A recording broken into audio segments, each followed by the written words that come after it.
Jeff Little here with Blue Ridge Kayak Fishing. Rick Burnley with Kayak Angler Magazine asked me to do a top-down shot of my kayak, and to complement that, I'm going to go ahead and just do a bow to stern overview of what's on my kayak and how it helps me catch fish. This isn't so much for catching fish, but this is what I mount the camera on. It's a Yak Attack, starting with the bottom of a Mighty mount. This is a dog bone. It's also, you can also use a panfish portrait. That allows me to film the action sequences from this angle. You see that a lot in my videos. Here's my anchor setup. Just a mushroom anchor, a pulley. I got a little guide there. I can let it down real quick with these adjustable cleats. I can slide them forward and back in the slide track system. It actually goes back to a retractable anchor system that I made. As soon as I pull the line up, it gathers it. I have 6 flush mounts, 3 on either side.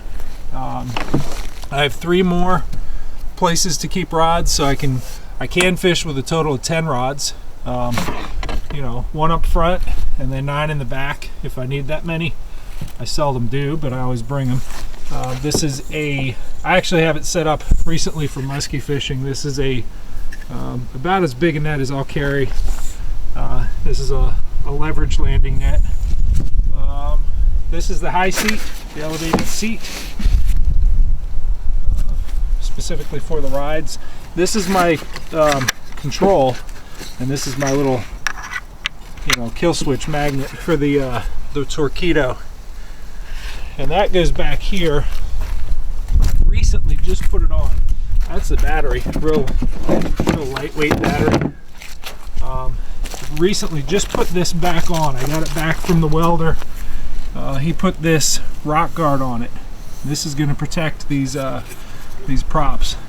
That'll protect it somewhat, but I'm on really rocky rivers, so I want to have these aluminum rods too. And all that will do is, the fastest I can go is about 6 miles an hour, 6.3. And if I hit a ledge rock, it's going to hit that and it's going to swing it up. Right now I have it in the up position, so but when I lower that, if I hit a ledge rock, it'll lift it up out of the way. If it hits it on the side, it'll turn it a little bit and maybe lift it back. Sort of overkill, but I want to make sure I protect my investment here. What else can I tell you? I put on a little ruler here. I've got my fish gripper here. I got a way to quickly cut the anchor line should I need to. That's about it. My Wilderness Systems Ride 135, fully rigged.